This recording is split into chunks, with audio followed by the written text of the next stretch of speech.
अस्सलामुअलैकुम। goalgpt.com में खुश आमदीद। अभी हम सीखने जा रहे हैं कि जब आप कैंपेन लॉन्च करते हैं व्हाट्सएप या एसएमएस की, तो अक्सर औक़ात नंबर ब्लॉक भी हो जाता है। तो अपने नंबर को ब्लॉक होने से बचाने के लिए क्या क्या एहतियातें करनी चाहिए जिससे नंबर ब्लॉक होने के कम से कम हो सकें। तो जिसमें आपको सबसे पहला जो मसला आता है वो ये आता है कि जब आप कैंपेन लॉन्च कर रहे होते हैं तो यकदम ही आपका मोबाइल का जो नंबर होता है, जिस सिम से आप मैसेज सेंड कर रहे होते हैं, वो ब्लॉक हो जाती है, या आपका व्हाट्सएप का जो अकाउंट होता है वो बैन हो जाता है। तो इसके बैन होने की या ब्लॉक होने की वजह जो होती है वो आपका मैसेज सेंड करना नहीं होता, बल्कि सबसे बड़ी वजह होती है कि जो यूज़र आपके मैसेजेस रिसीव कर रहे होते हैं वो आपके मैसेजेस की रिपोर्ट कर देते हैं। मैसेजेस की रिपोर्ट जब होती है तो उसमें वो स्पैम मैसेज या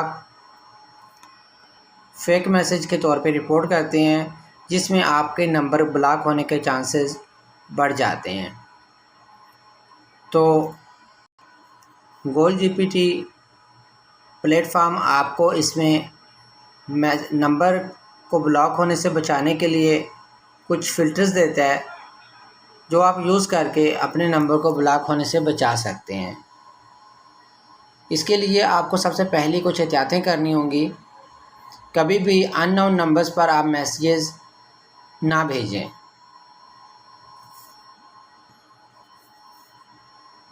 कभी भी स्पैम मैसेजेस ना भेजें।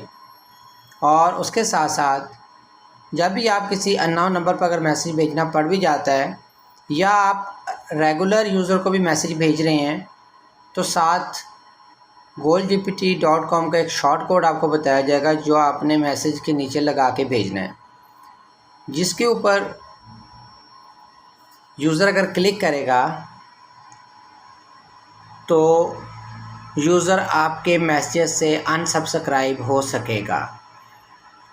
यानी अगर आप चाहते हैं कि आपका नंबर ब्लॉक ना हो तो आप मैसेज के एंड पे वो शॉर्ट कोड लगा के यूज़र्स को भेजिएगा, जिसके साथ क्या होगा कि यूज़र जब उस लिंक पे या उस बटन पे क्लिक करेगा तो वो अनसब्सक्राइब हो जाएगा और वो रिपोर्ट नहीं होगा आपका नंबर, जिससे सिंपली वो अनसब्सक्राइब हो जाएगा और आप अपने goalgpt पैनल के अंदर वो तमाम अनसब्सक्राइब यूज़र की लिस्ट भी देख सकते हैं जिन्होंने आपके मैसेज को अनसब्सक्राइब किया हुआ है।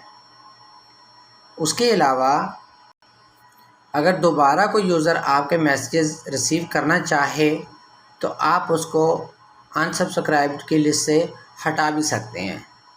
तो अभी हम ये तरीका देखेंगे कि कैसे हम व्हाट्सएप का मैसेज जब लिखेंगे तो उसके आखिर में कौन सी ऐसी ऑप्शन बनाएंगे जिससे अनसब्सक्राइब कर सकता है कोई भी यूज़र। तो उसके लिए सबसे पहले हम जाएंगे अपने ब्राउज़र में। यहाँ पर आके मैं लिखूँगा goalgpt और मेरे पास जो सबसे पहला लिंक नज़र आएगा goalgpt.com, इस पर मैं क्लिक कर दूँगा। जैसा कि आप सकते हैं कि यहाँ पर हमारे पास goalgpt.com वेबसाइट ओपन हो चुकी है और हम यहाँ पे साइन इन के बटन पे क्लिक करेंगे। यहाँ पर ये हमसे ईमेल और पासवर्ड मांग रहा है, तो हम यहाँ पे वो ईमेल और पासवर्ड लगाएंगे जो हमने अकाउंट क्रिएट करते वक्त लगाया था। मैंने अपना ईमेल और पासवर्ड लगा के साइन इन के बटन पे क्लिक कर दिया है और मेरा डैशबोर्ड लॉगिन हो रहा है। जैसा कि आप देख सकते हैं कि डैशबोर्ड लॉगिन हो चुका है। अभी हम जाएंगे मेन्यू के ऑप्शन में। यहाँ पर अगर हमने एसएमएस सेंड करने हैं तो एसएमएस के ऑप्शन में जाएंगे और यहाँ पर क्विक एसएमएस में जाके देखते हैं। हमारे पास यहाँ पे एक मैसेज लिखने का जो फॉर्म बना हुआ है, जिस जगह पे हम मैसेज लिखते हैं, यहाँ पर आके हमने कोड लगाना है। जिस तरह के मैं आपको दिखाता हूँ, कैंपेन में भी आपको नज़र आ जाएगा। ये मैसेज असल में कैंपेन में इस्तेमाल किया जाता है, ये शॉर्ट कोड जो है, क्योंकि कैंपेन में आपने ज़्यादा सारे नंबर्स पे मैसेज भेजना होता है। तो आपने यहाँ पे सारे नंबर्स लिखने के बाद जो मैसेज बॉडी है यहाँ पे आपने लिखना है मैसेज आके। यहाँ पे आपने मैसेज लिखने के बाद मैं आपको यहाँ पे मिसाल के लिए लिख के देता हूँ। उसके बाद आपने क्या करना है कि यहाँ पे आपको शॉर्ट कोड नज़र आ रहे हैं, ये शॉर्ट कोड का आप यूज़ कर सकते हैं। जैसा कि मैं जो है इस शॉर्ट कोड को जो है कॉपी कर लेता हूँ यहाँ से, और यहाँ पर मैं इसको जो है पेस्ट करता हूँ। तो ये अनसब्सक्राइब लिंक जो है ये वाला एक बटन बन जाएगा, और यहाँ पे आप कमांड भी जो है वो कॉपी कर सकते हैं, ये वाला भी आप लगा सकते हैं। तो लेकिन फ़िलहाल हम अनसब्सक्राइब लिंक वाला जो है वो लगाएंगे। और यहाँ पे आप देख सकते हैं कि ये वाला जो आपको फ़िलहाल यहाँ पे कोड नज़र आ रहा है, जब ये मैसेज सेंड होगा तो ये एक लिंक बना हुआ नज़र आएगा। यूज़र जब लिंक पे क्लिक करेगा तो वो खुद ब खुद अनसब्सक्राइब हो जाएगा, और अनसब्सक्राइब होने के बाद आपकी जब कैंपेन ख़त्म होगी, जब आप मैसेज सब लोगों को सेंड कर चुके होंगे, तो फिर किस किस ने आपको अनसब्सक्राइब किया है आप ये देख सकेंगे।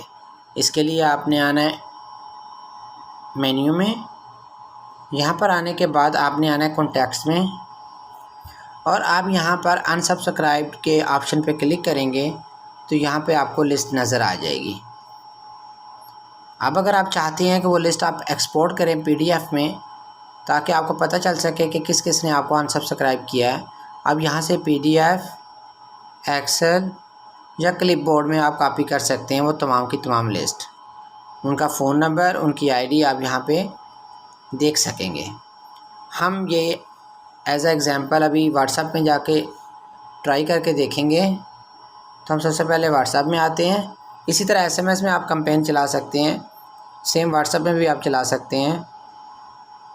तो मैं भी व्हाट्सएप में आता हूँ, यहाँ पे आने के बाद मैं मैसेज में आता हूँ, और यहाँ पे मैं कैंपेन का नाम लिखता हूँ। मैंने कैंपेन का नाम लिख लिया है। अभी मैं यहाँ पर नंबर लिखूँगा,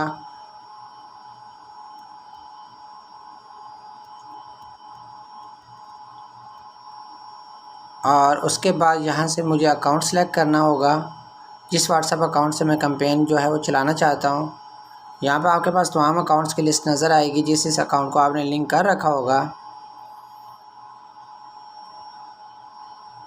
उसके बाद मैं कॉन्टैक्ट ग्रुप सेलेक्ट कर लेता हूँ, और यहाँ पर टेक्स्ट में आ जाते हैं। टेक्स्ट में आने के बाद यहाँ पर मैसेज लिखेंगे। मैसेज लिखने के बाद यहाँ पर अभी हम अनसब्सक्राइब का बटन लगा देंगे। यहाँ से आप कोई भी और शॉर्ट कोड भी यूज़ कर सकते हैं अपनी ज़रूरत के हिसाब से। जैसा कि आप देख सकते हैं मैंने अनसब्सक्राइब का यहाँ पे लिंक लगाने वाला जो शॉर्ट कोड है वो लगा दिया है, और अभी मैं यहाँ पे कैंपेन जो है वो रन करता हूँ। मैंने मैसेज जो है वो सेंड कर दिया है। आप देख सकते हैं कि अभी वो प्रोसेस में है, और मैसेज जो है वो सेंड हो चुका है। यहाँ पे जैसा आपने देखा कि लिंक नज़र आ रहा है नीचे मैसेज के, तो यहाँ पे आप लिख भी सकते हैं कि for unsubscribe click on below link, या आप यहाँ पे कुछ भी ऐसा लिख सकते हैं जिससे देखने वाले को पता चले कि वो अनसब्सक्राइब कर सकता है इस लिंक के क्लिक करके, बजाय इसके कि वो आपके नंबर को रिपोर्ट करे, वो आपको सिंपली एक लिंक पे क्लिक करके वो अनसब्सक्राइब कर सकता है। तो अभी हम अनसब्सक्राइब करके देखेंगे। तो मैंने अनसब्सक्राइब के लिंक पे क्लिक कर दिया है। तो देखते हैं कि ये मुझे अभी कहाँ पर रीडायरेक्ट करवाता है। आपने देखा कि आपका यूज़र जब अनसब्सक्राइब के लिंक पे क्लिक करेगा तो वो डायरेक्टली goldgpt.com के अनसब्सक्राइब वाले किसी सेक्शन में जाएगा। सिंपली उसने वो क्लिक करना है और अनसब्सक्राइब हो जाएगा। तो जैसा कि आप देख सकते हैं कि यहाँ पर मेरे पास लिखा हुआ आ रहा है unsubscribed, you have unsubscribe from our sending list. अब क्या हुआ है कि ये नंबर पे जब भी हम कोई कैंपेन चलाएंगे मैसेज तो सेंड हमारे पास शो होंगे कि हो रहे हैं, लेकिन एक्चुअल में मैसेज यूज़र को एंड यूज़र को नहीं मिलेंगे। ठीक है, जिसका आपने नंबर लिखा हुआ होगा उसको आपके मैसेजेस नहीं मिल रहे होंगे क्योंकि उसने अनसब्सक्राइब किया हुआ होगा। तो आप अनसब्सक्राइब की लिस्ट कहाँ से देख सकते हैं, उसका भी बहुत आसान हल है, आपको जो है वो बता दें। लिस्ट देखने के लिए आपने सिंपली अपने एडमिन पैनल में जाना है। जैसा कि आप देख सकते हैं कि मैं एडमिन पैनल में आ चुका हूँ। यहाँ पर आने के बाद आपने मेन्यू में जाना है और यहाँ पे कॉन्टैक्ट्स में आएंगे। कॉन्टैक्ट्स में आने के बाद अनसब्सक्राइब वाले बटन पर क्लिक करेंगे और देखेंगे अपनी लिस्ट के हमारे पास कितने यूज़र्स अनसब्सक्राइब्ड हुए हैं। जैसा कि मैं यहाँ पे देख सकता हूँ कि एक नंबर जो अभी मैंने नंबर को अनसब्सक्राइब किया था, देखिए यहाँ पे लिस्ट में नज़र आ रहा है। अगर मेरे पास यहाँ लंबी लिस्ट बन जाती है या ये लिस्ट छोटी भी रहेगी, जितनी भी रहे, इसको मैं एक्सपोर्ट करना चाहूँ PDF में या एक्सेल शीट में, तो सिंपली मैं इसको एक्सपोर्ट भी कर सकता हूँ। जैसा कि आपने देखा मैंने एक्सपोर्ट के बटन पर क्लिक किया है, अभी ये मेरे पास एक्सपोर्ट हो रही है। एक्सपोर्ट होने के बाद ये मेरे पास डाउनलोड हो चुकी है अनसब्सक्राइब। यहाँ आप देख सकते हैं कि ये डाउनलोड हो चुकी है ना, तो यहाँ पर इस नंबर ने अनसब्सक्राइब किया है। ये मुकम्मल लिस्ट जो है वो नज़र आ रही है, टाइम भी और कैंपेन का जो है वो डेट भी आ रही है। इस तरह करके आप जो है अनसब्सक्राइब यूज़र को जो है वो लिस्ट भी एक्सपोर्ट कर सकते हैं। उसके अलावा यहाँ पर अगर ये यूज़र चाहे कि उसको मैसेज दोबारा मिलना शुरू हो जाए, तो आप इस अनसब्सक्राइब में से इसको डिलीट कर देंगे। जब डिलीट करेंगे तो दोबारा से इनको मैसेज मिलना शुरू हो जाएंगे। अब ज़रूरी नहीं है कि व्हाट्सएप के जो अनसब्सक्राइब्ड यूज़र होंगे वही यहाँ पे आकर मैसेजेस उनका ही लिस्ट होगी। यहाँ पे जो SMS आपने जिनको किए होंगे और SMS में भी अनसब्सक्राइब जिन्होंने किया होगा वो भी लिस्ट आपको सेम यहाँ पे ही नज़र आएगी। सब यूज़र्स आपको इकट्ठे यहाँ पे नज़र आएंगे। ठीक है, तो यहाँ से आप यूज़र्स को डिलीट करेंगे तो दोबारा से उनको आपके मैसेजेस मिलना शुरू हो जाएंगे। आप जब भी अपनी को कैंपेन रन करें तो मेरा मशवरा है कि आप लाजम अपने मैसेज के आखिर में शॉर्ट कोड का यूज़ करें, अनसब्सक्राइब लिंक वाले शॉर्ट कोड का यूज़ लाजम करें, जिसका फ़ायदा ये होगा कि आपका नंबर जो है वो बैन होने से भी बचेगा और रिपोर्ट होने से भी बचेगा और आप जो है वो ज़्यादा सारी कैंपेन्स रन करेंगे सक्सेसफुली। तो उसका ये हो जाता है कि आपको लिस्ट पे मिल जाती है कितने लोगों ने अनसब्सक्राइब किया, जिसका मतलब होता है कि आपको यूज़र जो है कौन कौन यूज़र आपके वो मैसेज में इंटरेस्टेड नहीं है। यानी कैंपेन आप राइट पर्सन्स को मैसेज सेंड करें, राइट लोगों को ही सिलेक्ट करें, नंबर्स उनके ही सिलेक्ट करें जो उस मैसेज में इंटरेस्ट रखते हों। जो नहीं रखते होंगे वो आपको लाजम अनसब्सक्राइब कर देंगे। तो ये शॉर्ट कोड्स का यूज़ लाजमी करें अनसब्सक्राइब लिंक वाले का, और आप इसको कॉपी पेस्ट भी कर सकते हैं सिंपली, जैसा मैंने अभी आपको करके तरीका बता दिया था। आप क्या इसी जो है वो लिंक वाले को ही कॉपी कर लें। अगर SMS भी आप सेंड करते हैं तो फिर भी क्या होगा कि अगर वो SMS भी सेंड होगा तो फिर भी उसको अनसब्सक्राइब करने के लिए यूज़र पास इंटरनेट होना चाहिए। जैसे वो लिंक पे क्लिक करेगा तो वो अनसब्सक्राइब कर सके ताकि। तो ये तरीक़ाकार है, आपको मैंने बता दिया, जिसमें आपने थोड़ी एहतियात करनी है। अपने नंबर को जो है वो ब्लॉक होने से भी बचाना है और आपने जो है वो राइट लोगों को अपनी कैंपेन जो है पहुंचानी है। उम्मीद करता हूं कि आपको इस वीडियो का फ़ायदा हुआ होगा। अपना रखिए बहुत सारा ख्याल। अल्लाह हाफिज़।